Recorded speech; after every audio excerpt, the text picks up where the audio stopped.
जाकी रही भावना जैसी, प्रभु मूरत देखे तिन तैसी।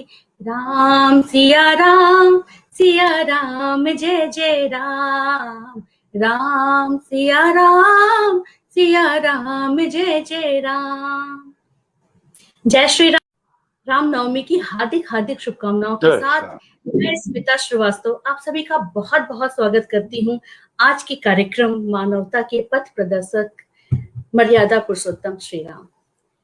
दोस्तों, याद है हम लोग जब छोटे थे और बहुत छोटे थे तो बच्चे एक गेम खेला करते थे। हम लोग उसका नाम रखते थे टेलीफोन।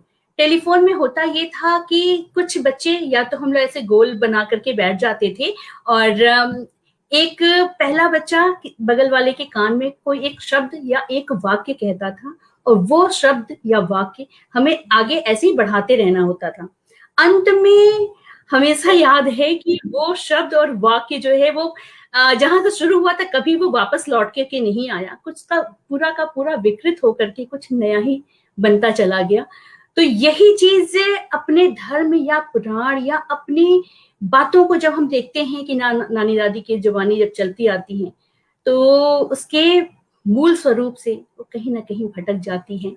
और रामायण के विषय में भी अगर ये कहूं तो गलत नहीं होगा, क्योंकि वाल्मीकि रामायण वो आधार है जिसके आगे आगे चलते हुए और रामायण कई रूप लेता गया। तो आज हम लोग परम आदरणीय डॉक्टर रमेश चंद्र कृष्ण जी के साथ में वाल्मीकि रामायण से कुछ दर्शन प्राप्त करेंगे। गुरुजी, बहुत बहुत स्वागत है आपका। सादर प्रणाम आपको और रामनवमी की हार्दिक हार्दिक शुभकामनाएं। और आपके सानिध्य में बैठना ही बहुत बड़ी बात है मेरे लिए। और जिन्होंने भी आपको एक बार सुन लिया वो आपको बार बार सुनने के लिए लालायित रहते हैं और ऐसे में आपने समय निकाला, उसके लिए भी बहुत बहुत साधुवाद आपको। दोस्तों, अगर डॉक्टर साहब का मैं आप लोगों के सामने थोड़ा सा परिचय रख देती हूँ कि जो लोग भी नए आज जुड़ रहे होंगे उन लोगों को पता होना चाहिए कि डॉक्टर रमेश चंद्र कृष्ण जी एक तो यूपी रत्न से सम्मानित हैं, अनेक ग्रंथों की रचना वो कर चुके हैं। वो बहुत कुछ है उनके बारे में बताने के लिए, लेकिन मैं कुछ ग्रंथों की चर्चा यहाँ पे अवश्य करना चाहूंगी। उनके नाम कुछ इस प्रकार हैं कि श्री कृष्ण पराक्रम परिक्रमा, मूर्तिमान धर्म श्री राम, ज्ञान पयोधी स्वामी विवेकानंद, श्री कृष्ण कीर्ति कथा जो 6 भाग में है, महाभारत की कालजयी पात्र, जगत गुरु आदि शंकराचार्य, जयशंकर प्रसाद और लक्ष्मी नारायण मिश्र के नाटकों का ऐतिहासिक परीक्षण, श्री कृष्ण का वांग्मय स्वरूप भगवत गीता, ज्योतिर्मय जनार्दन विश्व के प्रमुख धर्म, भारत महान का विश्व को अवदान, अप्रतिम योद्धा सरदार पटेल, कृष्णम वंदे जगत गुरु, भारत की कालजयी संस्कृति। और मैं कम से कम इतनी खुश नसीब हूँ कि गुरु जी के ने स्वयं मुझे कुछ ग्रंथ भेजे, कुछ पुस्तकें भेजी, जिसके लिए मैं आजीवन आपकी आभारी रहूंगी, क्योंकि ये छोटी बात नहीं थी मेरे जीवन में। बहुत बहुत स्वागत है आपका फिर से जी गुरु जी। मैं सभी श्रोता वृंद को, बहनों भाइयों को बहुत बहुत साधुवाद दूंगा, अभिनंदन करूंगा। बहुत पुराना दुआ है, गुरु गोविंद दो खड़े काके लागो पान। तो मुझे परिचित कराया सेवक जी ने बहन जी से, बहन जी ने उसको आगे बढ़ाया। तो मेरे लिए दोनों ही गुरु हैं और एक भगवान है। मैं दोनों को चूंकि मुझसे उम्र में कम है इसलिए तो आशीर्वाद देता हूँ, और काम बहुत बड़ा कर रहे हैं इसलिए धन्यवाद देता हूँ। मैं अभी बताया बहना ने, मैंने लिखा है एकांत साधक हूँ मैं, कोई ज्यादा गुलगप्पाड़ा मेरे साथ नहीं है, कोई बहुत ज्यादा मैं प्रचार प्रचार नहीं करता, अखबारों में भी नहीं देता। लेकिन फिर भी कुछ लोग जान जाते हैं, ईश्वर कृपा है। अब स्मिता जी ने ये थोड़ा सा आधार प्रदान किया है, इससे कुछ लोग जानेंगे मैंने क्या कार्य किया है। बंधु और बहनों, जब मैं ज्योतिर्मय जनार्दन और विश्व के प्रमुख धर्म पर कार्य कर रहा था, लगातार रात दिन लग गए, मुझे कई वर्ष लगे इसमें। कितने ग्रंथों में जाना पड़ा, कितनी जगह जाना पड़ा, वो एक अलग बात है।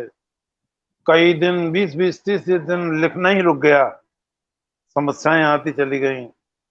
तो मुझे ये देखकर बड़ा आश्चर्य हुआ कि भारत ही वो महान देश है जहां धर्म का सबसे पहले उदय हुआ।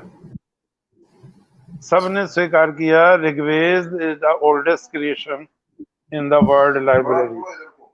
इधर को तुम्हारी संसार के ग्रंथागार में ऋग्वेद प्राचीनतम ग्रंथ है। वेद, उपनिषद, ब्राह्मण ग्रंथ, भगवत गीता, रामायण।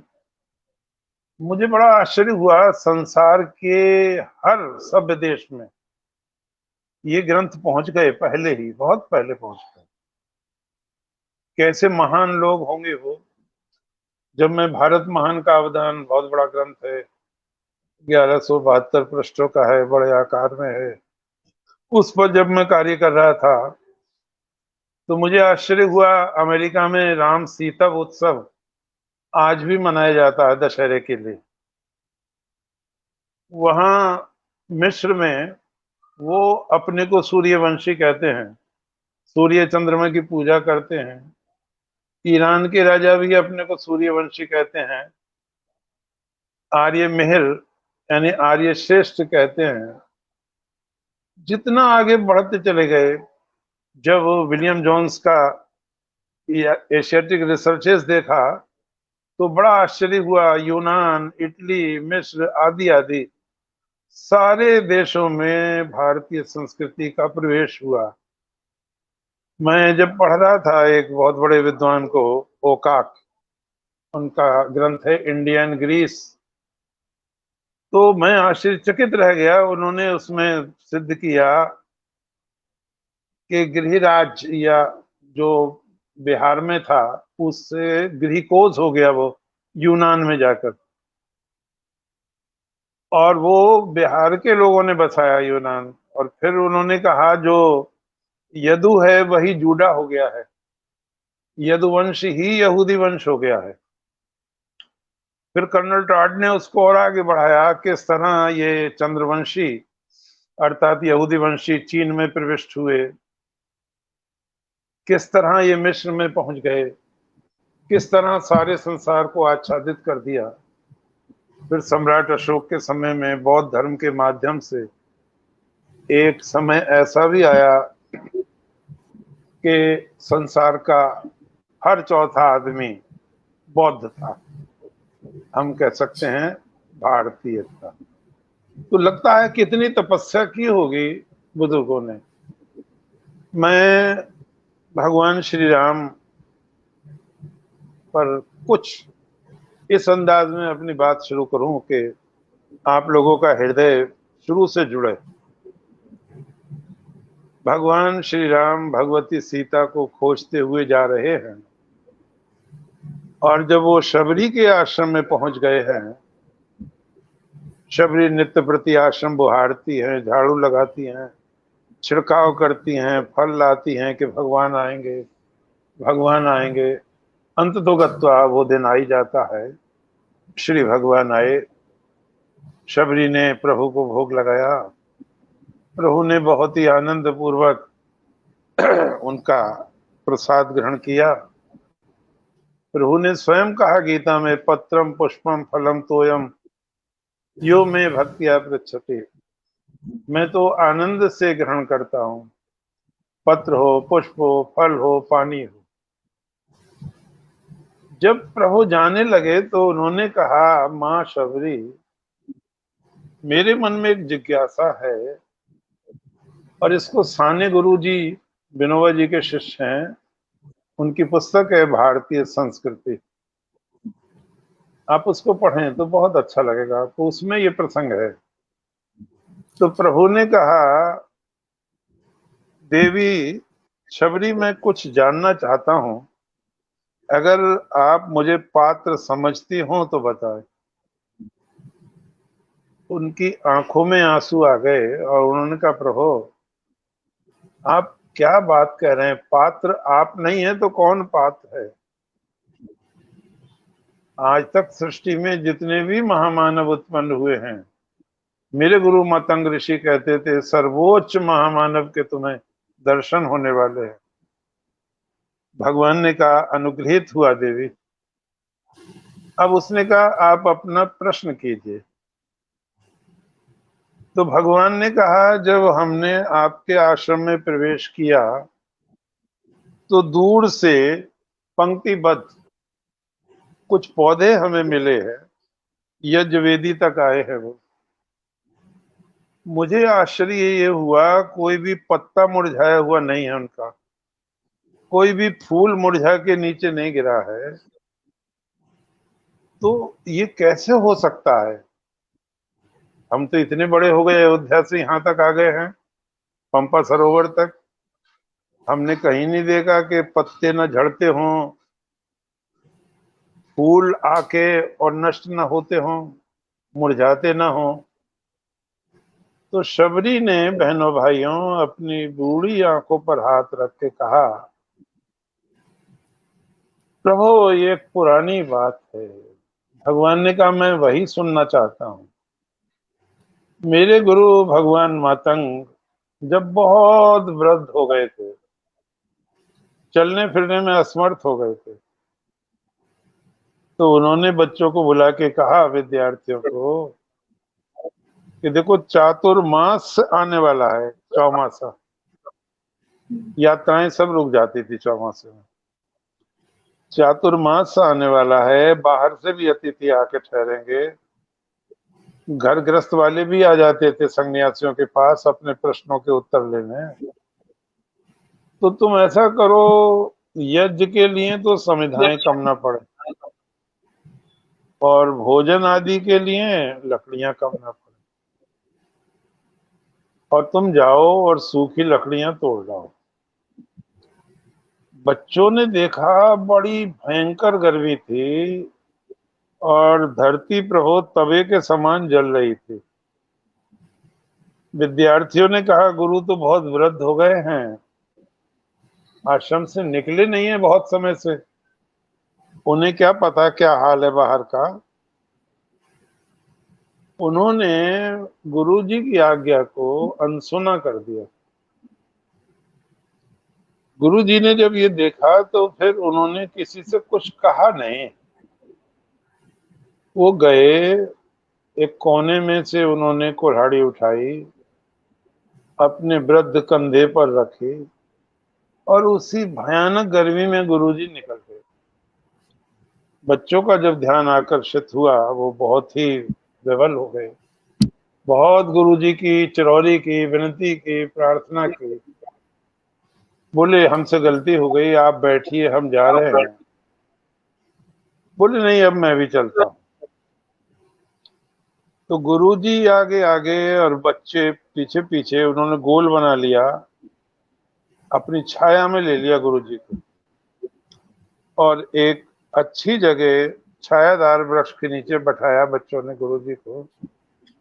समिधाएं तोड़ी और काष्ठ को काटा, गट्ठर बनाकर सिरों पर रखे। अब शाम हो गई थी, मौसम भी ठंडा हो गया था। आगे आगे गुरु भगवान और पीछे पीछे विद्यार्थी। भगवान गुरुदेव जब आए तो देखा उन्होंने सारे विद्यार्थी पसीने से तर थे। उन्हें बड़ी दया आई। उन्होंने कहा, देखो बच्चों, अब अनध्याय रहेगा, पढ़ाएंगे नहीं। अब भोजन जब बन जाए तो भोजन ग्रहण करके प्रार्थना भी तुम अपनी शैया पर ही कर लेना। शबरी ने कहा कि बच्चे चूंकि बहुत थक गए थे, हो सकता है बहुतों ने तो प्रार्थना न की हो, नींद आ गई हो, भोजन करके सो गए हो, लेकिन ब्राह्म मुहूर्त में जागने का संस्कार था। जब वो जगे तो उनकी नासिका में एक दिव्य सुगंध प्रविष्ट हुई। हिरण की तरह छलांग लगाते हुए बच्चों ने जो देखा तो बड़ा दृश्य निराला था। प्रभु सबरी कर रही है भगवान राम से, दूर तक पंक्तिबद्ध ये पौधे रात में ही उत्पन्न हो गए, और ऐसी सुगंध, ऐसी सरलता, ऐसी मनोहरता बच्चों ने भी कभी नहीं देखे थे। बच्चों ने गुरु भगवान से कहा, गुरु जी ने कहा, प्यारे बच्चों तुम इसी रास्ते से गए थे? हाँ, इसी रास्ते से आए थे। बोला हाँ। तो मैंने परमात्मा से कभी कुछ मांगा नहीं था। आज से पहले मैंने परमात्मा से कहा, मेरे विद्यार्थी का जहां जहां खून पसीने की बूंद बनकर गिरा है प्रभु, वहां एक दिव्य वृक्ष हो जो कभी न मुरझाए। और उन्होंने कहा कि प्रभु ने मेरी प्रार्थना सुनी, और ये श्रम प्रसूत प्रसून हैं, पसीने से उत्पन्न पुष्प हैं। हे राम, ये कभी नहीं मुरझाते, कभी नहीं मुरझाएंगे। तब श्री राम ने भैया लक्ष्मण से कहा, लक्ष्मण देखो हमारी जो संस्कृति है, कितनी परंपरा है हजारों वर्षों की, ऋषि मुनियों की, इसके वहन करने की, इसकी रक्षा करने की। अब हम आ गए हैं, अब हम इस बात का ध्यान रखेंगे कि संस्कृति का कोई अंग मुरझा न जाए, कोई कमल काल कवलित न हो जाए। तो ये बहुत सुंदर लिखा साने गुरु जी ने। तो मैंने देखा कि जिस संस्कृति में राम पैदा हुए हैं, कृष्ण पैदा हुए हैं, हर देश में प्यारे भाइयों बहनों नहीं पैदा हो सकते। कभी आप विचार करें इस बात का, जितनी भी संस्कृतियां हैं वो सारी नष्ट हो गई हैं। दो संस्कृतियां चल रही हैं प्राचीन, एक तो हमारी चल रही है, एक चीन की चल रही है। बहुत कुछ दिया है हमने संसार को, हमने संसार को शून्य दिया है, दशमलव दिया है, गणित दिया है, वेद दिए हैं, उपनिषद दिया है, अनेक प्रकार की विद्याएं दी हैं, 16 कलाएं दी हैं, 64 विद्याएं दी हैं, बहुत तपस्या की है। ये भी ध्यान देने की चीज है कि सारे संसार में भारतीय संस्कृति गई है, लेकिन तारीफ ये है, एक भी उदाहरण नहीं है कि भारतीयों ने कभी हिंसा की हो। हमने कभी हिंसा नहीं की।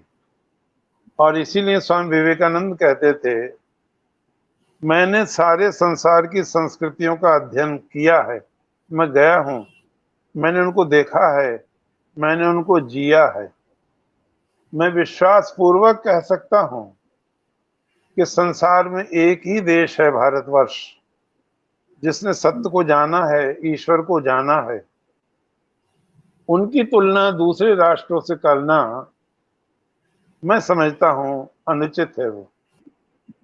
वो एक तरह का ईश्वर का अपमान करना है। यही बात श्रीमती एनी बेसेंट ने कही है कि जब धरती पर परमपिता परमात्मा एक के बाद एक देशों को भेज रहा था, तो उनके साथ एक एक शब्द भी भेज रहा था वो। जैसे मिस्र के साथ रिलीजन, कुछ अवरोध आ रहा है? नहीं नहीं, ठीक है, सही सही चल रहा है। मिस्र के साथ रिलीजन दिया उसने, और बेबीलोन के साथ संस्कृति दी उसने, यूनान के साथ उसने सौंदर्य दिया, रोम को उसने एक शब्द कानून दिया। इस तरह उसने हर देश को अलग अलग शब्द दिए। लेकिन परमात्मा ने अपनी ज्येष्ठतम संतान भारत को एक शब्द दिया, जो सभी धर्मों का समुच्चय माने जोड़ था, और वो शब्द है धर्म। किसी भी भाषा में धर्म का कोई पर्यायवाची शब्द नहीं हो सकता। इसका अर्थ है परमात्मा के प्रति कर्तव्य, मनुष्य के प्रति कर्तव्य, पशुओं के प्रति कर्तव्य, पक्षियों के प्रति कर्तव्य, वनस्पतियों के प्रति कर्तव्य, सारी सृष्टि के प्रति कर्तव्य। ये जिम्मेवारी केवल और केवल और केवल भारत ने निभाई। इसको आप देख सकते हैं। एक मुहावरा कहते हैं लोग, killing two birds with one stone, एक पत्थर से दो चिड़िया मारना। ये संस्कृति की यात्रा है उनकी। एक दूसरी संस्कृति ये वो कहती है, एक ढेले से दो पंछी मारना, उसमें भी हिंसा का प्रावल्य है। लेकिन हमारी संस्कृति क्या कहती है, एक पंथ दो काज, चलो सखी वा देश को जहां कृष्ण को राज, गोरस वेचन हरि मिलन, एक पंथ दो काज। सदा से हमें वेद ने ये संदेश दिया है, गीता ने, उपनिषदों ने, तभी राम बनते हैं, तभी कृष्ण बनते हैं, तभी गौतम बनते हैं। हमें सदा से ये संदेश दिया है कि जो भी चीज तुम देखते हो सब ईश्वर में है। ईशावास्यम इदम सर्वम यत्किंच जगत्याम जगत, तेन त्यक्तेन भुंजी था माँ गिरधा कस्य धनम। सभी ईश्वर है। भागवत में कहा, जो नदी है, पर्वत है, पहाड़ है, वृक्ष है, वनस्पति है, मनुष्य है, जंगल है, सब कुछ वो परमात्मा ही है। गीता में भगवान ने अंत में कह दिया, वासुदेवा सर्वमिति। अनेक जन्मों के बाद मनुष्य समझ पाता है कि सब कुछ भगवान ही है। जब बहनों और भाइयों, सब कुछ भगवान ही है, तो वही संस्कृति सबसे महान है, जो किसी के साथ भी दोगला व्यवहार नहीं करती, विषमता का व्यवहार नहीं करती।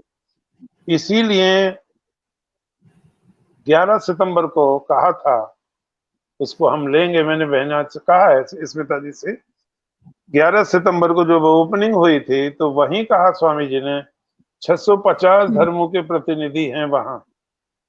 अब हमें तुम्हें कहाँ मिलेंगे 650 धर्मों के? मेरी बात सुन रहे होंगे कुछ लोग, आपका भी प्रयत्न है, लेकिन हम स्वामी जी की तरह भाग्यशाली नहीं हैं कि 650 धर्मों के प्रतिनिधि और एक से एक बड़ा विद्वान वहां सांस रो के सुन रहा हो। अब वहां 650 धर्मों के प्रतिनिधि हैं, हिंदुस्तान से 5 लोग बोल चुके हैं, लेकिन कोई प्रभाव नहीं छोड़ा उन्होंने।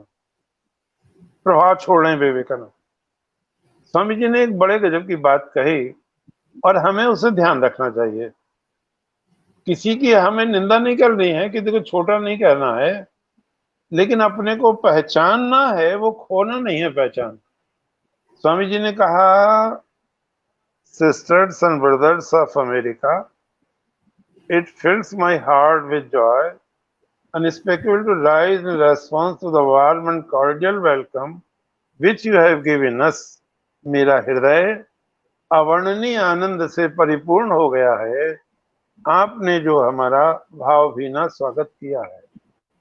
I thank you in the name of the mother of religions.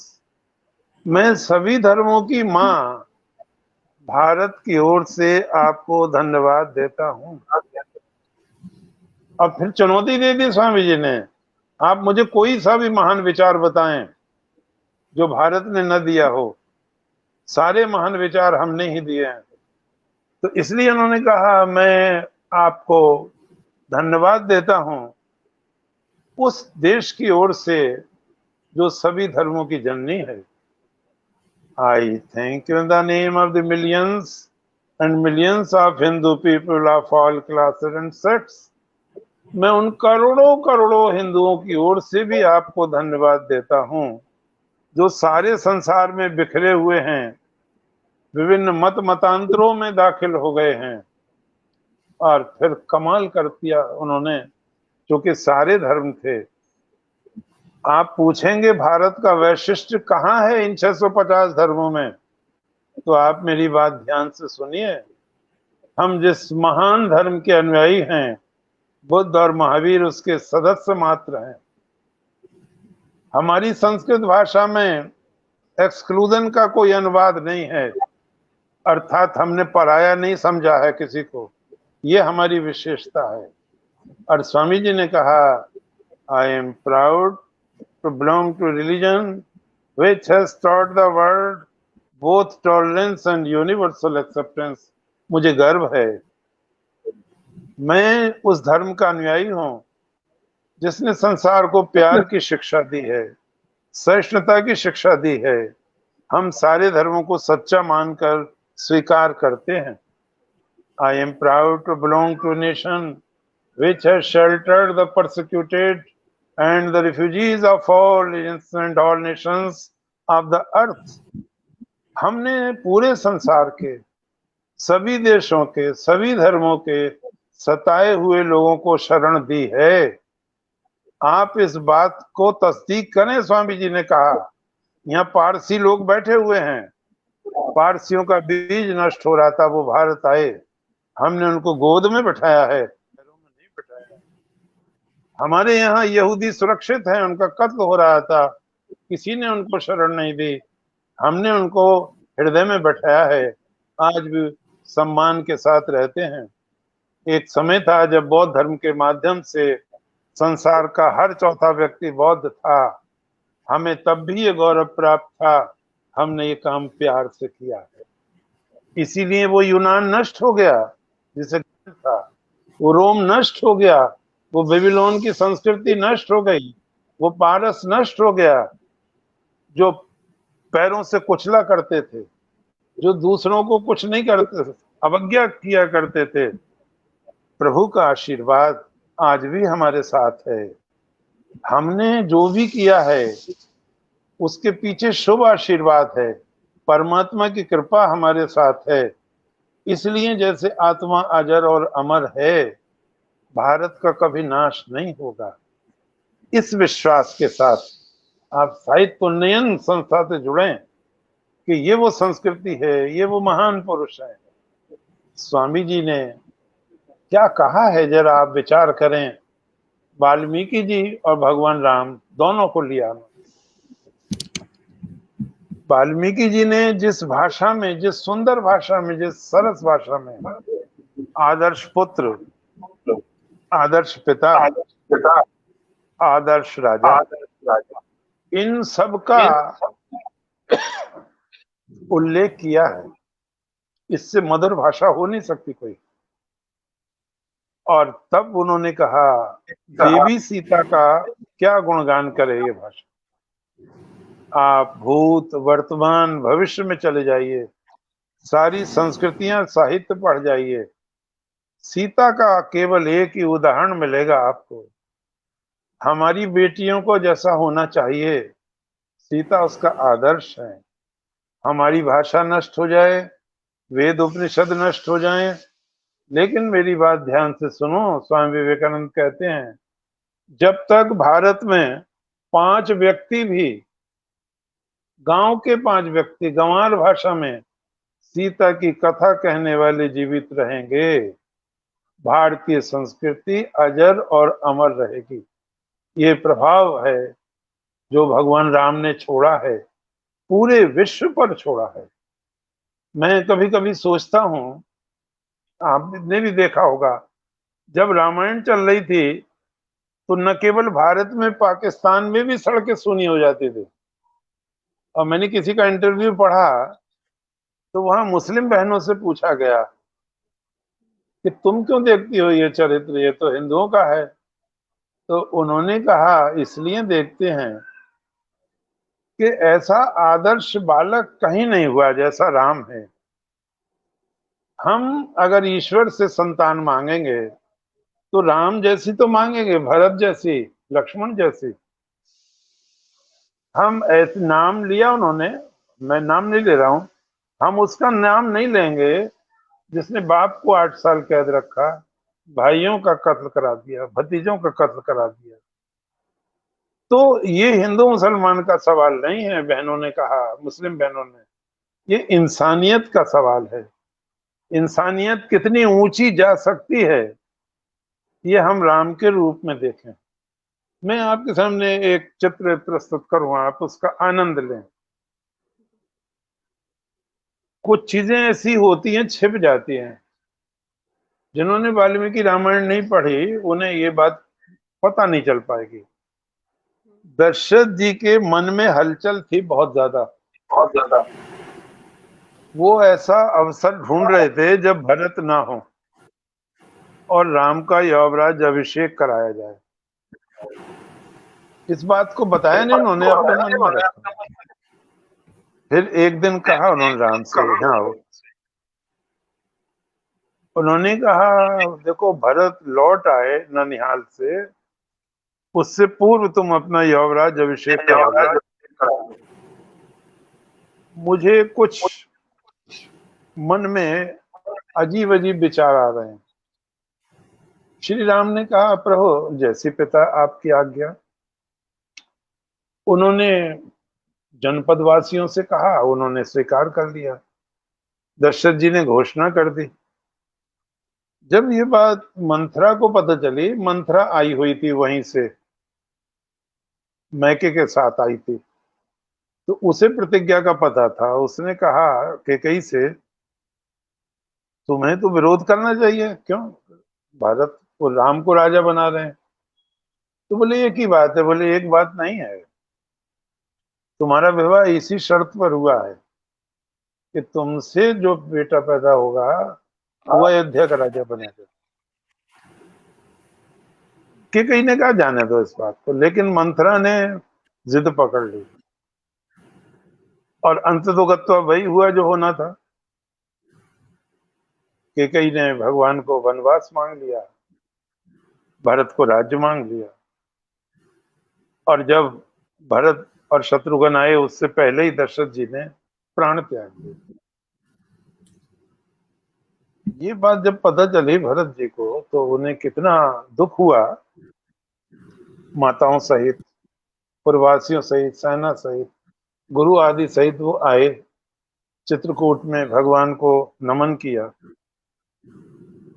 और ये कहा, प्रभु वो राज्य जो माँ ने मांगा मैं आपको दे रहा हूं,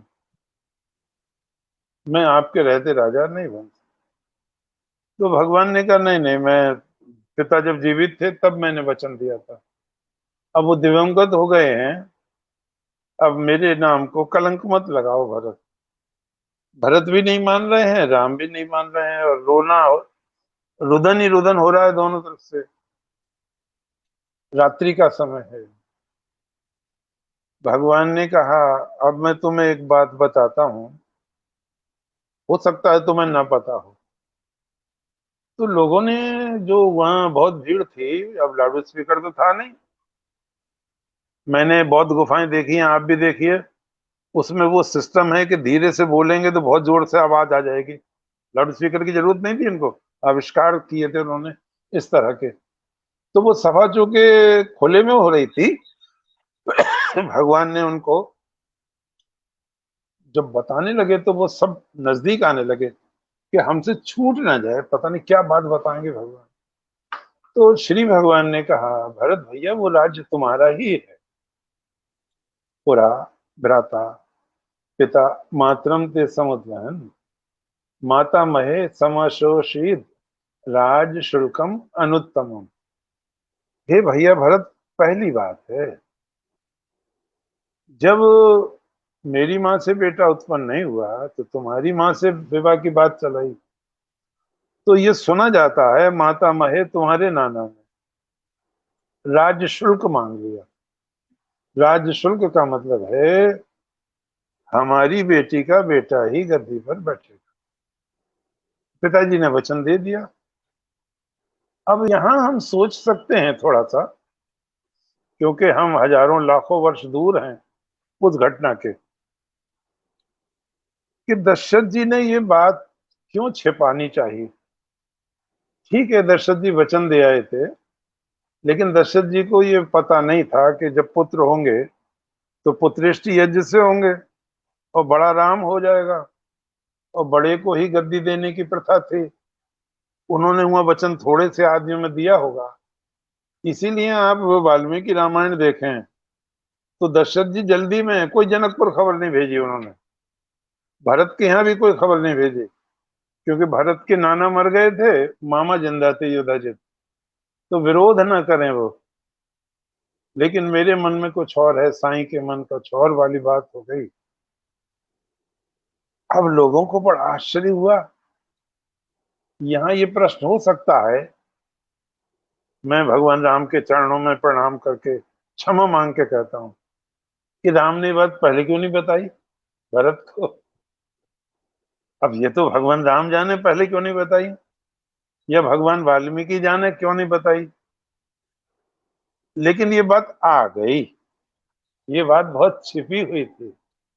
इससे केकई का चरित्र कुछ उज्जवल होता है और धुंधला होता है दशरथ जी का चरित्र। इतना बड़ा निर्णय आपने लेना था तो केकई से जरूर पूछ लेना चाहिए था। केकई मना नहीं करती, तब वो मुसीबत नहीं आती जो मंत्रा के कहने से आ गई। अब तो बहनों और भाइयों, दो दूनी चार की तरह स्पष्ट हो गया कि राज्य के अधिकारी भरत हैं। तो भरत ने राम की ओर देखा और उन्होंने नीति से काम लिया। राजा के बालक हैं, साम दाम दंड भेद चार नीतियां होती हैं। बोले आप मुझे राजा स्वीकार कर लेंगे? राम ने कहा निस्संदेह, मेरी आज्ञा का पालन करेंगे? बोले हाँ, अन्यथा राजद्रोह का अभियोग लग जाएगा। बोले हाँ। तो भरत ने कहा मुझे पता नहीं, लेकिन चूंकि मेरे भैया कह रहे हैं तो ये बात सही होगी कि राज्य का अधिकारी मैं हूं। लेकिन मैं उनको आदेश देता हूं वो अयोध्या का सिंहासन ग्रहण करें, अन्यथा राजद्रोह के भागी बने। क्या दृश्य हो गया। भगवान राम ने गोद में बैठाया भरत को, बहुत रोए और रोकर ये कहा उन्होंने, भगवान राम ने, भैया भरत देखो, राम तो भविष्य में और भी होंगे, लेकिन भरत कोई पैदा नहीं होगा। विधाता पे इतनी ही मिट्टी थी जिससे भरत का निर्माण हुआ। तो इस दृष्टि से हम देखते हैं, जहां आज रामनवमी है, जहां भगवान राम का व्यक्तित्व विराट है, हिमालय के समान ऊंचा है, समुद्र के समान गंभीर है, वहां भरत के भी कोई भी प्रतिमान मुकाबला नहीं कर सकता। अप्रतिम है भरत का त्याग। आपने पढ़ा है, जननी पढ़ा, दिनेश चंद बंगाली लेखक हैं, रामायणी कथा लिखी उन्होंने। और मैं अपनी लाइब्रेरी में कांठ में जब उसको पढ़ने लगा तो मैंने लिखा, उसमें भूमिका में देखा कि रविन्द्रनाथ ठाकुर जी ने इस किताब को 11 बार पढ़ा था। तो मुझे भी बड़ा आश्चर्य हुआ, अरे इतने महान व्यक्ति ने इस पुस्तक को 11 बार पढ़ा। तो उन्होंने एक शब्द दिया है वहां भरत के प्रेम के लिए, भरत के प्रेम को दिया है उन्होंने मोहन भोग, और लक्ष्मण के प्रेम को नाम दिया है उन्होंने दाल रोटी। तो मैं बहुत देर तक सोचता रहा, तो लक्ष्मण का त्याग भी महान है, भरत का त्याग भी महान है, लेकिन भरत का त्याग वो त्याग है जहां और सब त्याग छोटे पड़ जाते हैं। भगवान श्री राम के अनेक रूप हैं। एक बात यहां हम ध्यान दें, आप किसी महापुरुष को देखें, गांधी को देख लें, विवेकानंद को देखें, दयानंद जी को देख लें, रामकृष्ण परमहंस को देखें, वो सारे मानव मनोविज्ञान के बहुत बड़े पारखी हुए हैं। वो किसी व्यक्ति को पहली दृष्टि में देखते ही समझ जाते थे, उसका सारा चरित्र समझ जाते थे, उसका सारा लेखा जोखा उनके दिमाग में आ जाता था। तो भगवान राम जब बढ़ रहे हैं शबरी के कहने से ऋषिमुख पर्वत की ओर, खतरा है सुग्रीव को, उसने हनुमान जी को ब्राह्मण के वेश में भेजा, वार्ता हुई है दोनों में। तो वाल्मीकि रामायण से ये पता चलता है कि हनुमान जी बंदर तो बिल्कुल नहीं थे और बहुत पढ़े लिखे थे। आज के पाठकों की दृष्टि से कहूं, जिसे विजयनगर साम्राज्य कहते हैं, हम भी यहाँ के थे। ये सुग्रीव, बाली, हनुमान जी तो वहां आज भी आदमी रहते हैं, बंदर थोड़ी रहते हैं। संस्कृति होगी, मानव कहते होंगे उसको। तो वहां पे भगवान श्री राम की जब बात हुई हनुमान जी से, हनुमान जी ने कहा आप कौन हैं, क्यों आए हैं, कैसे हैं। फिर अपना परिचय दिया, मैं सचिव हूं सुग्रीव का, और इस तरह से भागे हुए हैं सुग्रीव। तो बहुत बढ़िया बात बताई हनुमान जी ने। हनुमान जी ने कहा कि आपका काम तो हो गया समझो।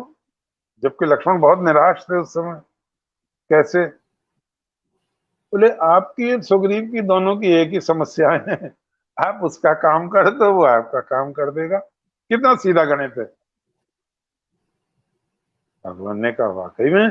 देखिए, जो 3 लोग आए हैं, देवी का हरण हो चुका है। 14 वर्ष में 14 महीने कम थे जब सीता जी का हरण हुआ। 4 महीने रुक, खोज नहीं हो सकी बरसात की वजह से। 10 महीने में हुआ है सारा काम। तो उन्होंने कहा कि तुम 2 ही लोग हो, राम और लक्ष्मण। हनुमान जी ने कहा कितने बड़े ज्ञानी होंगे, तुम इसके भैया को मार दो तो यही तो राजा हो जाएगा, सारी सेना तुम्हारी हो जाएगी। तो लक्ष्मण थोड़ी देर पहले कह रहे थे भगवान राम से कि हम तो दोनों अकेले हैं, हम क्या कर लेंगे। भगवान ने कहा धैर्य रखो। वाल्मीकि जी ने धैर्य में हिमवान कहा है भगवान को। मुझे एक हंसी की बात याद आ गई। कभी कभी गंभीर उसमें भी थोड़ा हंसी आ जाए तो अच्छा है। एक माँ थी, एक बेटी थी, एक बेटा था, 3 लोग थे। तो बेटा कुछ निराशावादी बहुत था। बोले अम्मा सबके घर 5-5 10-10 जन हैं, हम तो 3 ही हैं। तो माँ बेचारी बड़ी आशावान थी। उन्हें बेटे हम भी 4 हो जाएंगे। उन्हें 4 कैसे हो जाएंगे? बोले तेरा ब्याह कर लूंगी तो 4 हो जाएंगे। अरे फिर ये ना, इसका ब्याह हो जाएगा बहन का, हम फिर 3 रह जाएंगे। बात उसकी भी सही थी कि हाँ फिर 3। तो माँ बहुत ही हिम्मत वाली थी। अरे हम फिर 4 हो जाएंगे। बोले कैसे? बोले तेरे बच्चा ना हो जाएगा तेरी बहू के? तो बोले तू ना मर जाएगी, अब तेरा नाश हो जाओ उत्ते कहीं के। तो कुछ लोग इतने निराशावादी होते हैं कि उन्हें विधाता भी नहीं समझा सकता। तो लक्ष्मण जी को थोड़ी चिंता थी, भैया हम तो 2 ही हैं और लंका का जो राजा है वो सप्त है। बाली, जावा, सुमात्रा, मेडागास्कर, बोर्नियो, लंका, आधा हिंदुस्तान। हम उससे कैसे युद्ध करेंगे? देखो आप राजनीति का प्रयोग। श्री भगवान ने कहा लक्ष्मण से हम कौन हैं? हम दशरथ के बेटे हैं। दशरथ कौन थे? सम्राट थे। हम राजा के बेटे हैं ना। हाँ। तो हम राजनीति का प्रयोग करेंगे, साम दाम दंड भेद, हम सब नीतियों का प्रयोग करेंगे। और अब वो समय आ गया। लक्ष्मण समझे, अरे भैया तो जिन्हें भविष्यवाणी कर रहे थे। हनुमान ने कहा तुम उसका काम कर दो, वो तुम्हारा बिना पैसे का गुलाम हो जाएगा। तो देखो भगवान कितनी गहराई से पढ़ते हैं व्यक्ति को। श्री भगवान ने कहा लक्ष्मण से सचिवो एवं कपींद्र। लक्ष्मण ये जो कपींद्र हैं सचिव हैं, मंत्री हैं। किसके? सुग्रीव के। न ऋग्वेद विनीतस्य। भगवान ने कितना पढ़ लिया हनुमान को। जिसने ऋग्वेद नहीं पढ़ा वो इतना विनीत नहीं हो सकता। न यजुर्वेद धारिण। जिसने यजुर्वेद को पढ़कर जीवन में नहीं उतारा वो इतना संस्कारवान नहीं हो सकता। न सामवेद विदुषः। जिसने सामवेद की ऋचाओं का गान नहीं किया उसकी वाणी में इतनी सरसता, इतनी मधुरता, इतना उतार चढ़ाव नहीं हो सकता। नूनम व्याकरणम कृष्ण मनेन बहुधा श्रुतम। मुझे ऐसा लगता है कि हनुमान जी ने व्याकरण का बहुत बार पारायण किया है, तो ऐसे बनते हैं राम। यानी उनको पहली नजर में ही सुग्रीव को जितना जानना था, श्री राम ने उससे 1000 गुना जान लिया किस व्यक्ति के पास में आया हूं। एक उदाहरण दूं आपको, अच्छा लगना चाहिए। भगवान बुद्ध जब रियलाइज सोल हो गए, बुद्ध हो गए, एक बात बड़े प्यार से समझें आप, भगवान बुद्ध बौद्ध नहीं है और महावीर स्वामी जैन नहीं है, नहीं, बिल्कुल, हाँ। ईसाई नहीं है, नहीं, गुरु नहीं, नानक सिख नहीं है। सिख तो शिष्य है ना, वो तो गुरु हैं। और ईसा बिल्कुल। ईसा है, ईसाई नहीं है। किस तरह से? तो बुद्ध हैं, बौद्ध नहीं है, बुद्ध के शिष्य नहीं है। तो बुद्ध जी पर पिता की और माता मर गई थी जन्म देके, बेमाता ने, मौसी ने पाला था, बहुत उन पर खबर आई। और अब जब वो घर से गए थे तो 2 साल का था बच्चा राहुल। आपको अच्छा लगेगा, राहुल का अर्थ बहुत बुरा अर्थ है। राहुल का अर्थ है रुकावट, रोड़ा, ईंट, बाधा। और सुनने में अच्छा लगता है तो राहुल राहुल राहुल नाम रख लिया बहुत सारों ने। तो बुद्ध जी सोच रहे थे मैं चला जाऊंगा, तभी उन्हें पता चला यशोधरा ने पुत्र को जन्म दिया है। तो उनके मुंह से निकला राहुल, यानी बंधन। एक बंधन पत्नी का था। तो वो 2 साल और रुके, फिर एक रात को वो निकल गए। और अब वो रिलायंस सोल होकर आए हैं, तो राहुल लगभग 12 साल का हो गया है। बार बार खबरें आ रही हैं। तो भगवान बुद्ध के साथ 10,000 शिष्य हर समय रहते थे। तो उन्होंने कपिलवस्तु से काफी पहले पड़ाव डाला। मैं ये इसलिए बता रहा हूं कि हम में और महापुरुषों में क्या अंतर होता है, हमें उनसे शिक्षा लेनी चाहिए। भगवान बुद्ध ने कहा, बनते हम यहाँ क्यों रुके हैं पता है? बोले नहीं, हमें तो गुरुजी नहीं पता। देखो, मैं वहां जा रहा हूं जहां पैदा हुआ हूं, जहां मेरे बाप हैं। अगर वो मुझे अपशब्द कहें, मुझे डांटें, तो तुम चित्त पर मल विक्षेप न लाना, ये उनका अधिकार है। देखो, मेरी माता तो जन्म दे के मर गई थी, मेरी विमाता ने, मौसी ने पाला है। वो मुझको कुछ कहें तो तुम उसको क्षोभ मत उत्पन्न होना, उनका अधिकार है। फिर कहा, मैं अपने बेटे को छोड़कर गया था, छोटा सा था वो, अब बड़ा हो गया होगा। मेरी पत्नी अगर मिलने से इनकार कर दे, तब भी तुम्हें हृदय में दूसरे भाव नहीं लाने हैं, उसका अधिकार है। फिर कहा भगवान ने रुक के, अगर यशोधरा आके मुझसे लिपट जाए, देखो कितने बड़े संत, यशोधरा आके मुझसे लिपट जाए, आंसुओं से तर कर दे, तब भी तुम्हें आगे नहीं बढ़ना है, तुम्हें छुड़ाना नहीं है, ये उसका अधिकार है। भारतीय संस्कृति ने ये उसे अधिकार दिया है। और अब चलो, कितना कितना मनोवैज्ञानिक रूप से अब वहां आए, पिताजी ने, माता ने, दूसरों ने, अंत में यशोधरा आई हैं बेटे को लेकर, राहुल को। और भगवान ने जब कमंडल आगे बढ़ाया भिक्षा को, तो यशोधरा ने बेटा ही दान दिया है उनको। और अजंता की गुफा का ये सर्वश्रेष्ठ चित्र है, उसको देख के चलना चाहिए। तो श्री भगवान राम की कुछ ऐसी चीजें हैं जो आमतौर से व्यक्तियों में नहीं होती हैं। जैसे उदाहरण के रूप में, जब राम और रावण का युद्ध हुआ, तो यहाँ ये हम दिखाते हैं कि शक्ति मेघनाथ ने मारी है लक्ष्मण की, लेकिन वाल्मीकि रामायण में रावण ने मारी है शक्ति। उससे पहले जब इनको बेहोश कर दिया गया था, तो भी एक बार संजीवनी बूटी लाए हैं हनुमान जी, लेकिन वो दूसरे पर्वत से लाए हैं। आज उन्होंने जो लक्ष्मण मूर्छित हुए हैं रावण के द्वारा, तो 4 बूटी मंगाई। तो वो उस पे न जाके महोदय पर्वत पे मंगाई उन्होंने, और एक से परिचित हो चुके थे वो संजीवनी से, 3 और बताए इनको। उसमें थी एक वीर संधानी, ये मांस फट जाता है, तंतु टूट जाते हैं, तो वो जोड़ देती थी अंदर ही अंदर, वीर संधानी। एक थी उसमें रक्त सवर्णिनी, जो ब्लीडिंग हो गया है वो उसको पूरा करती थी। और एक थी विशल्य कर्णी, अंदर जहरीले कण हैं अस्त्र शस्त्र के, वो उगल देता था शरीर उस दवा के बाद। और संजीवनी मूर्छा दूर करती। तो ये 4 बूटियां मंगाई हैं भगवान ने, संजीवनी के अतिरिक्त 3 और हैं इसमें से। तो यहाँ इसके बाद जब राम रावण का युद्ध हुआ है, तो मैं वो बताना चाहता हूँ। राम को आप आदर्श मित्र भी देखते हैं, आदर्श पुत्र भी देखते हैं, पिता भी देखते हैं, आदर्श शत्रु देखें कैसा होता है।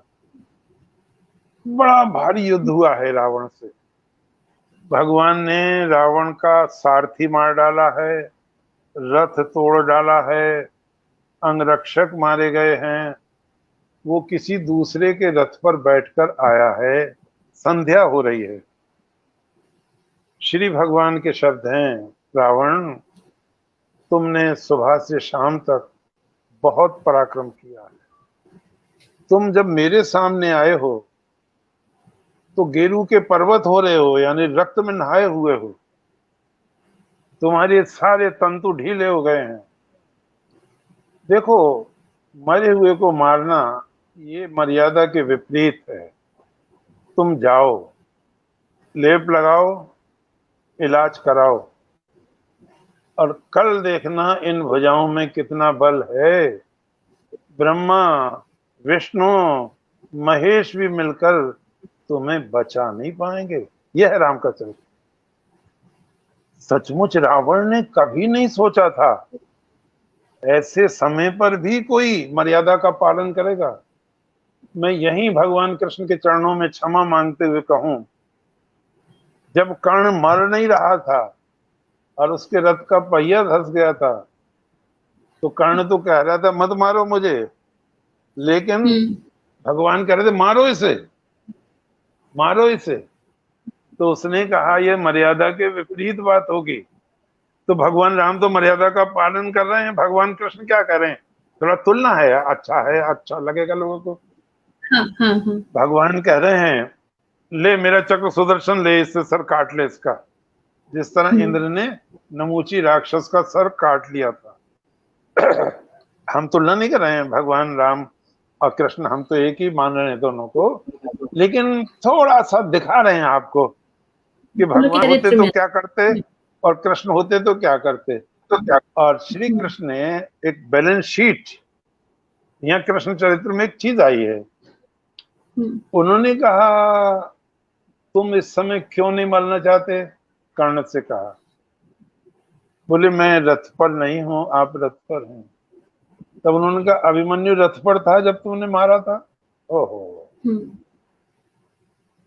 तुम तो एक हो, अर्जुन भी एक है। बोले हाँ, उस समय तो तुम 7 महारथी थे, एक अक्षौणी सेना थी जब तुम अभिमन्यु को मार रहे थे। क्वै ते धर्मस्तदा गता, जब तुम विपत्तिग्रस्त द्रौपदी को वेश्या कह रहे थे, क्वै ते धर्मस्तदा गता, तब तुम्हारा धर्म कहाँ था? तो दोनों का अर्थ, भगवान का भी लक्ष्य है दुष्टों को मारना, राम का और भगवान कृष्ण का भी। लेकिन भगवान राम एक अवसर दे देते हैं, बहुत नाजुक स्थिति है, लेकिन ध्यान रखने की चीज है भगवान कृष्ण वो अवसर नहीं देते। ये थोड़ा सा अंतर है। मैं बहुत सीमित समय में अब 1-2 बात कहूंगा, सबको धन्यवाद दूंगा और स्मिता जी को बहुत ही धन्यवाद दूंगा, और जो भी लोग सुन रहे हैं, कुछ चीजें मैं आपसे शेयर करूं। आप को ये गर्व होना चाहिए कि जिस देश में हम रहते हैं, सा प्रथमा संस्कृति विश्ववारा, वो विश्व की प्रथम संस्कृति है, प्रथम संस्कृति, उससे पहली कोई संस्कृति नहीं है। एक बात, जैसे आज ऑक्सफोर्ड पढ़ने जाते हैं लोग, दूसरी जगह जाते हैं, यहाँ नालंदा और तक्षशिला पढ़ने आया करते थे सारी एशिया के लोग। बहुत बड़ी बात थी। और एक चीज ये भी एक ध्यान देने की चीज है, एतद्देश प्रसूतस्य सकाशाद्रग् जन्मनः स्वं सम चरित्रम शिक्षिरन पृथिव्याम सर्व मानवा। भगवान मनु ने सबको आह्वान किया, सारे संसार के लोग आए, यहाँ के अग्रजन्मा लोगों से विद्या ग्रहण करें। एक बहुत बड़ी बात कही बहनों और भाइयों, उसे हम ध्यान रखें। गुरु अंत समय कहते थे दीक्षा में, बहुत गजब की बात है ये, यान अस्माकम सुचरितानी तोयोपासानी नोइत्राणी। आप कर्म क्षेत्र में उतरने जा रहे हैं, आप हमारे उन्हीं कर्मों का अनुसरण करना जो आपको गौरव दिलाएं, कीर्ति दिलाएं। नो इतराणी, हम में कुछ कमजोरियां हो सकती हैं, उनका अनुसरण मत करना। कितनी कितनी ईमानदारी की बात करते। फिर वो कहते हैं,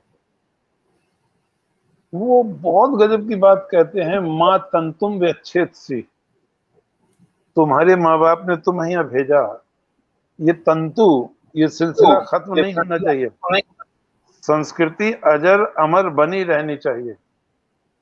भगवान श्री राम से संबंधित जो वाल्मीकि रामायण है, कभी जब आप इलियट का अध्ययन करेंगे होमर के, तो आपको आश्चर्य हो जाएगा, सारी इलियट इसकी नकल मालूम पड़ती है वाल्मीकि रामायण की। एक और चीज ध्यान देने की है, अमेरिका में आज भी उसको कहते हैं स्वेट कटल, उसकी पूजा होती है, और वो ये मानते हैं कि वो व्यक्ति कहीं बाहर से आया था, और उसका उल्लेख वाल्मीकि रामायण में मिलता है। वो नाना था रावण का सुमाली, विष्णु ने उसको लंका से भगा दिया था, अमेरिका में उसने जाके खेती करना सिखाया, उसका साल कंडक्ट, ये उसकी जाति थी। तो आज भी उसकी पूजा होती है, उसने वहां सिखाया।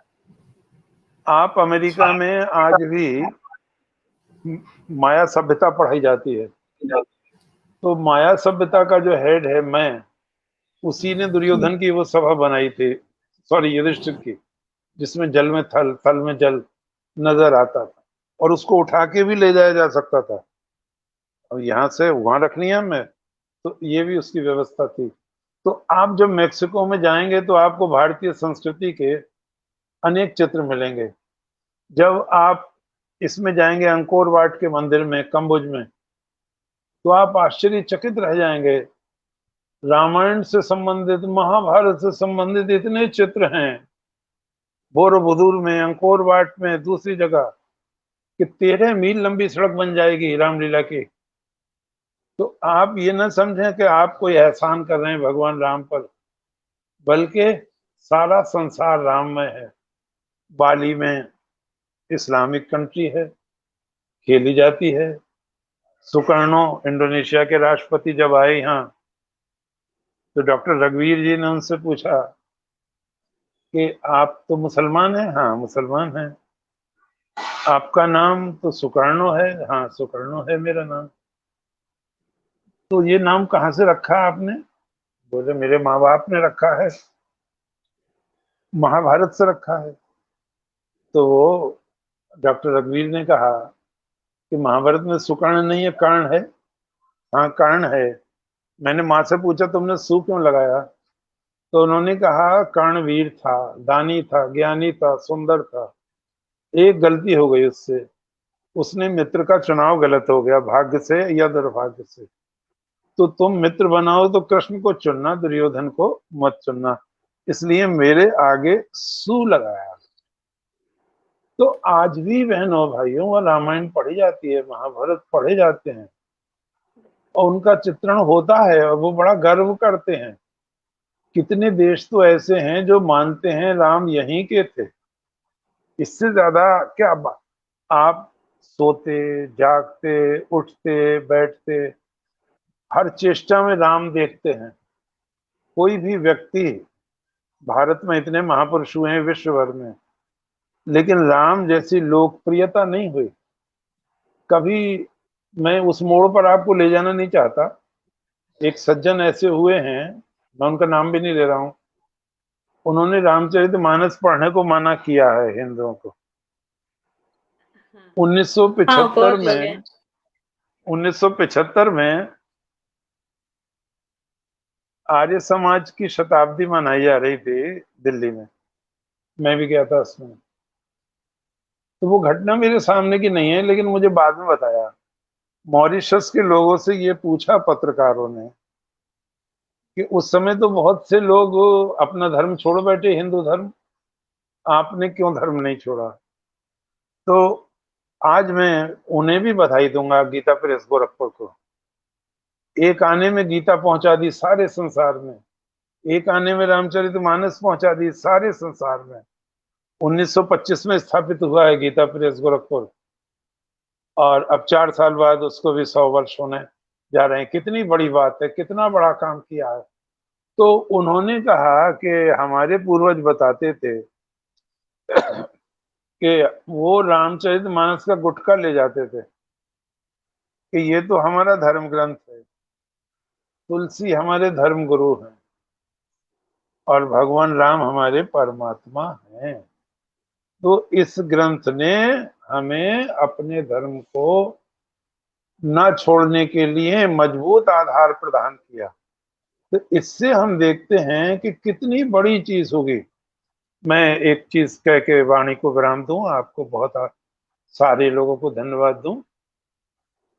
महापुरुष जितने होते हैं उनके तरीके अलग होते हैं।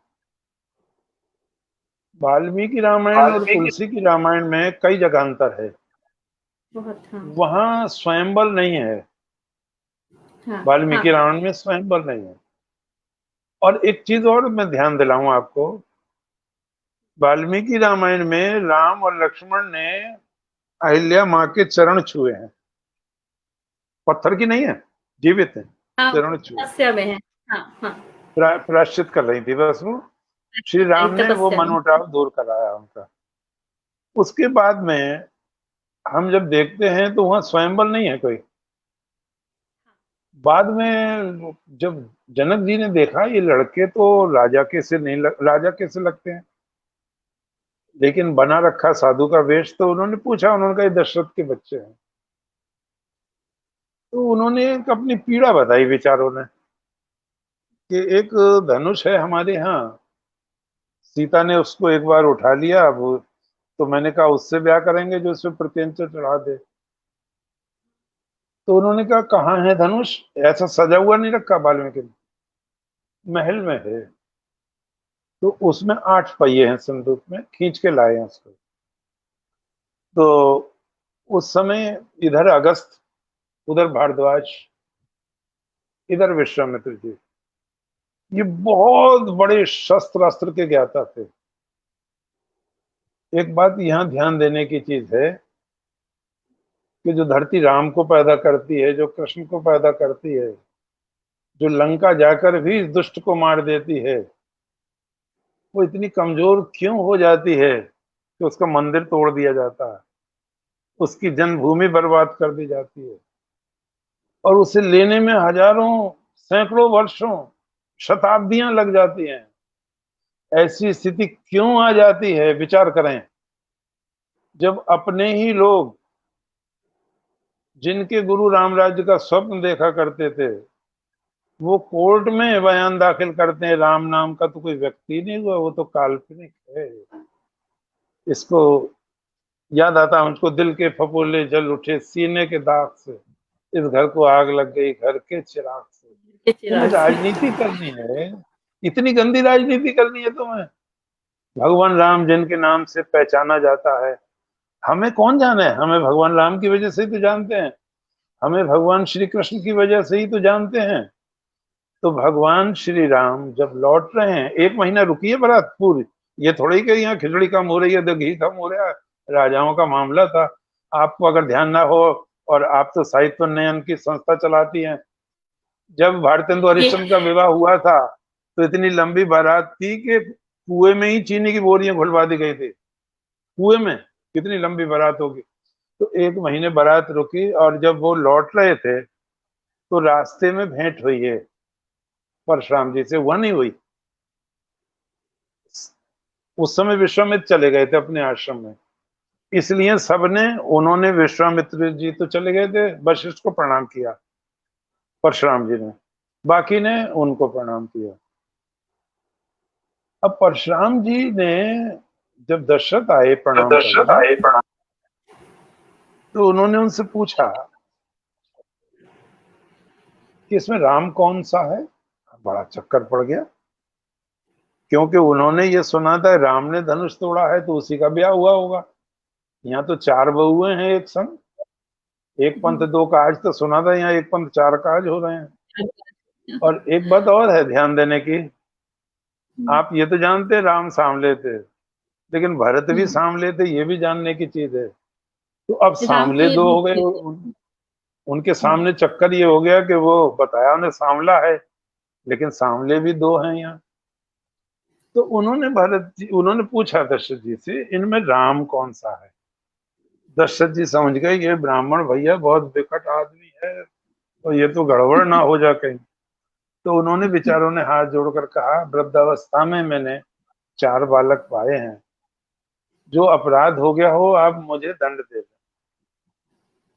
उन्होंने कुछ रोष प्रकट कर दिया परशुराम जी ने। वशिष्ठ जी ने इशारा दिया, चले आओ। भगवान राम दोबारा गए, पहले प्रणाम कर आए थे, दोबारा गए, और तब उन्होंने कहा, चक्रवर्ती सम्राट दशरथ के अग्नि तेज को जिस साम्राज्य कौशल्या ने धारण करके राम नाम के पुत्र की सृष्टि की है, मैं ही ज्येष्ठ पुत्र राम हूं। ओहो, कुछ भी परिचय पाने की आवश्यकता, ये पूर्ण परिचय दे दिया। इतना सुंदर व्यक्ति कभी नहीं देखा था परशुराम ने, इतना संतुलित व्यक्ति कभी नहीं देखा था। मस्तिष्क, हृदय और कर्म शक्ति, इसकी त्रिवेणी का संतुलन कभी नहीं देखा था, और वो खो गए उन्हें सुंदरता में। भगवान ने कहा, प्रभु आपने मुझे क्यों याद किया। अरे अब उन्हें याद आया, तुमने शिवधनुष तोड़ा है। नहीं, तोड़ना तो नहीं था। अच्छा, तो देखो मुझ पर भी एक धनुष है, तुम इसे लो, और अगर तुमने इसे तोड़ दिया तो मैं तुम्हें युद्ध के लिए आवाहन करूंगा। भगवान ने वो धनुष लिया, उस पर प्रत्यंचा चढ़ा दी। इतने में ही क्या होता है बहनों और भाइयों, भगवान श्री राम ने कहा, आप हमारे गुरु के संबंधी हैं, विश्वामित्र के। विश्वामित्र जी की बहन दादी हैं परशुराम की, सगी दादी विश्वामित्र।